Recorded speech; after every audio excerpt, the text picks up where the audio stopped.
মুফতি আমির হামজা আজকে বয়ান করলেন, ঘন্টার পর ঘন্টা হাত বেঁধে রেখে ঝুলিয়ে রেখেছে। ভাবতে পারেন, যার সঙ্গে একবার মুসাফাহা করতে হাজার মানুষ সিরিয়াল দেয়, সেই মানুষটাকে এই হাতে হ্যান্ডকাপ লাগিয়ে ঝুলালে এমনি কিন্তু দাগ পড়ে যায়, বস্তু কেটে যায়।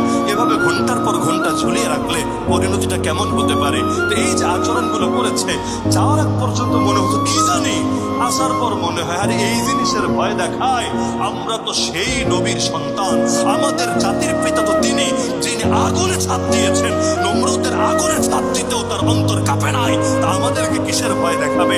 আমরা তো তারই সন্তান, তার রক্তই তো আমাদের গায়ে প্রবাহিত, আরে কিসের ভয় দেখাবে আমাদেরকে? আমাদেরকে যদি জ্বলন্ত অগ্নিকুণ্ডে নিক্ষেপ করা হয়, তবুও আল্লাহর কথা তো বন্ধ হবে না জবান থেকে।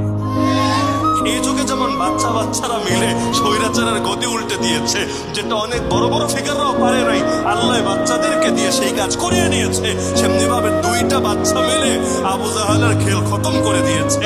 এমনকি বড় মানুষ কাজ পর্যন্ত যেতে পারছিল না, দুইটা বাচ্চা যখন এগিয়ে যাচ্ছিল, ওর নিরাপত্তা বেষ্টনীতে যারা ছিল তারাও সিরিয়াস মনে করে নাই। সহিহ বুখারীর হাদিস, আব্দুর রহমান বিন আওফ রাদিয়াল্লাহু আনহু বলেন, বদরের ময়দানে এক জায়গায় দাঁড়ানো, হঠাৎ দেখে আবু জাহালকে একটু দেখিয়ে দেন না। তিনি বলেন, আমি অবাক।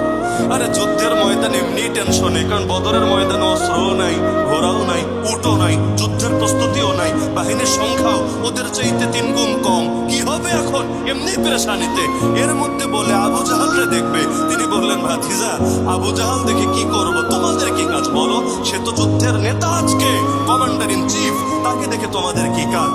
এবার উভয়জন বলে বসলো, চাচা, মাকে বলে এসেছি, আল্লাহর নামে কসম খেয়েছি, শুনেছি এ আবু জাহাল নাকি আমার রাসূলকে গালি দেয়। আল্লাহকে বলেছি, আল্লাহ, আজকে যদি কোনোভাবে ওর দেখা পাই, হয়তো ওরে জাহান্নামে পৌঁছাবো, না হলে নিজেরাই শহীদ হয়ে যাবো, কিন্তু ও বা আমরা মরার আগ পর্যন্ত ওর পিছু ছাড়বো না। সুতরাং আমাদেরকে আল্লাহর রাস্তা দেখিয়ে দেন, আবু জাহাল কে, আমাদেরকে নিরাশ করবেন না। তিনি বলেন, ইচ্ছা ছিল না, কারণ এই বাচ্চারা আরো রিস্কে পড়বে, ক্ষতির মুখে পড়বে। তো তাদের কথা শুনে আবেগ ঠিক রাখতে পারি নাই, আমি নিজের অজান্তে ইশারা দিলাম, ওই যে বাহিনীর মধ্যে পরিবেষ্টিত যাকে দেখতে পাচ্ছ, সেই আবু জাহাল, সেই আজকের যুদ্ধের কমান্ডার, ঠিকই বাচ্চাদের মতো।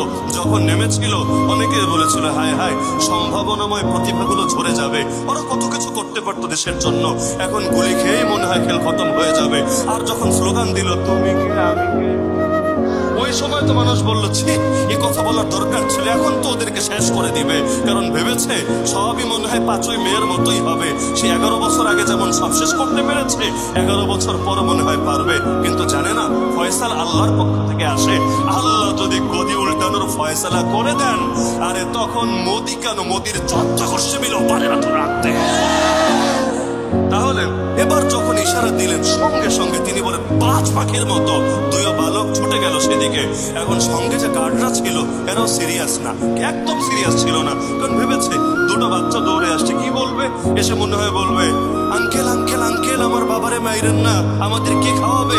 আমার আম্মারে নিয়ে যান না, আমার আম্মারে নিয়ে মেরে ফেললে আরে আমাদের থাকার জায়গা কোথায় হবে? অথবা হয়তো বলবে যুদ্ধ বন্ধ করেন, ইত্যাদি ইত্যাদি। বাচ্চাদের ব্যাপারে কোনো সিরিয়াসই হয় নাই, কিন্তু কিছু বুঝে ওঠার আগেই একজন গিয়ে ঘোড়ার পায়ে কোপ দিল, ঘোড়ার সঙ্গে সঙ্গে জমিনে লুটিয়ে পড়লো, আবু জাহাল ছিটকে পড়লো, আর একজন লাফ দিয়ে বুকের উপর চড়ে আল্লাহর নাম দিয়ে কাজ ছেড়ে দিল। এমন ভাবে আবু জাহাল শেষ হবে পৃথিবীর কেউ কল্পনাও করতে পারি নাই। এমনকি সেই 2টা বাচ্চা এরপরও লড়াই বন্ধ রাখে নাই, লড়াই চালিয়ে যাচ্ছিল। এক কাফের এসে কোপ মারলো, তার হাতটা কেটে গেল, কিন্তু মাটিতে পড়ে গেল না, বরং চামড়ার সঙ্গে ঝুলছিল। তো কাটা হাত, হাড্ডিও কেটে গেছে, কিন্তু চামড়া একটুখানি বাকি আছে। এটা যখন ঝুলবে প্রতিবার কিন্তু অনেক কষ্ট হবে, কারণ অভিজ্ঞতা থাকলে বুঝবেন যে কাটা অঙ্গ যখন ঝুলতে থাকে, ভেতরে কলিজা মুচড়ে যেতে থাকে। তো তার যখন প্রতিবার হাত নড়ছিল, এক হাত দিয়ে কিভাবে যুদ্ধ করবে, বড় কষ্ট হচ্ছিল। চিন্তা করলো, আল্লাহর দ্বীনের পথে লড়াই করার ক্ষেত্রে আমার হাতে বাধা, আমার হাতে পিছু টান, এমন হাত লাগবে না। হাতটা রেখে পা দিয়ে পাড়া দিয়ে টান মেরে ছেড়ে ফেললো।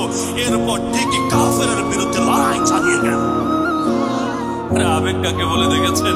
ছোট বাচ্চারে ওই নেতা, ইয়া রাসূলুল্লাহ নিয়ে যান না। আরে কি করবো তোমার বাচ্চাকে দিয়ে? ইয়া রাসূলুল্লাহ বুঝি আমার দুধের বাচ্চা লড়াই করতে পারবে না, হয়তো কোনো কাজে আসবে না, কিন্তু দিল তো মানে না। স্বামী ছিল, শহীদ হয়ে গেছে, সন্তান ছিল, আগে যুদ্ধে গিয়ে আর ফিরে আসে নাই, আমার তো কেউ নাই, বাচ্চাটাই আছে, আমাকে তো আর দিবেন না। ইয়া রাসূলুল্লাহ ওকে নিয়ে যান না, আপনার কোন সাহাবীর কোলে দিয়ে রাখবেন। জালেম যখন আপনার বুক লক্ষ্য করে তীর মারবে, বর্ষা মারবে, আমার বাচ্চাটাকে ঢাল হিসাবে আপনার বুকের সামনে সেই সাহাবী পেতে ধরবে। জালেমের তীর এসে, বর্ষা এসে আমার বাচ্চার সিনাটাকে এফরফর করে দিয়ে যাবে।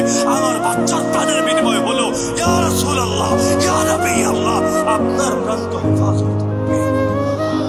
যেই জাতি এই চেতনা নিয়ে নামে ময়দানে, সেই জাতিকে পৃথিবীর কে থামিয়ে দিতে পারবে? তা আমরাও যারা আছি অনেক দুর্বল হতে পারি, কিন্তু এই বাচ্চাদের চাইতে দুর্বল না। নবীর যুগে বাচ্চা সাহাবীরা জিহাদের ময়দানে যখন সৈনিক নিতেন, আল্লাহ রাসূল পায়ের এখানে মানে গোড়ালির উপর ভর না দিয়ে পায়ের মাথা আঙ্গুলের উপর ভর দিয়ে দাঁড়াতেন। বলেন তো কি হয় এভাবে দাঁড়ালে? লম্বা দেখা যায়। গোড়ালির উপর দাঁড়ালে তাকে যতটুকু দেখা যাবে, যখন পায়ের আঙ্গুলের উপরে ভর দিয়ে দাঁড়াবেন আরেকটু লম্বা দেখা যাবে। লম্বা দেখা গেলে কি হবে? আরে দিলে বড় আশা। তবু যদি আল্লাহ রাসূল একটু সুযোগ দেয়, একটু ময়দানে যাওয়ার অনুমতি দেয়, তাকেও বাহিনীর অন্তর্ভুক্ত করে নেয়। এমনকি এক সাহাবীকে নিলেন, তার পিছে আরেক সাহাবী ছিল, তারে নিলেন না। সে বলছে ইয়া রাসূলুল্লাহ আমাকেও নিয়ে নেন না। রাসূল বলেন তুমি এখনো নাবালেগ, প্রাপ্তবয়স্ক হয় নাই, আরে আগামী বছর তোমাকে নিয়ে যাব, বড় লাগবে না, প্রাপ্তবয়স্ক হলে আমরাই তোমাকে ডেকে নিয়ে যাব। বলল ইয়া রাসূলুল্লাহ এই যে আমার আগে আমার এলাকার ছেলেটাকে নিলেন, ও বয়সে বড় হতে পারে, শক্তিতে কিন্তু আমার চাইতে বেশি না, একটাবার কুস্তি লড়ার সুযোগ করে দেন না, দেখবেন আরে দাম করে আমি মাটিতে ফেলে দিব, তখন তো আমাকে নেবেন, কারণ যুদ্ধের ময়দানে শক্তি দরকার, বয়স তো আর দরকার না। আল্লাহ রাসূল অবাক হয়ে গেলেন, আরে বলে কি ময়দানে যাওয়ার জন্য এমন পাগল? আরে ময়দান জিনিসটাই এমন, যারা ময়দানে নামে না তাদের ভেতরে আতঙ্ক কাজ করে। এই মূলনীতি মাথায় গেঁথে রাখবেন, যতক্ষণ ময়দানে নামবেন না ওই মায়ের কোলে বসে থাকবেন, ততক্ষণ পর্যন্ত ভেতরে আতঙ্ক লাগবে। তো মায়ের কোল ছেড়ে আর বউয়ের আঁচল ছেড়ে একটু ময়দানে নেমে দেখেন না, দেখবেন কিভাবে যেন আসমান থেকে সাহস দিলে নেমে এসেছে। এই যে দেখেন গুলি মারে, তাও পিছু হটে না, বুকটা পেতে দেয় জালেমের গুলির সামনে, কিভাবে দেখলে অনেক আতঙ্ক অনুভব করে।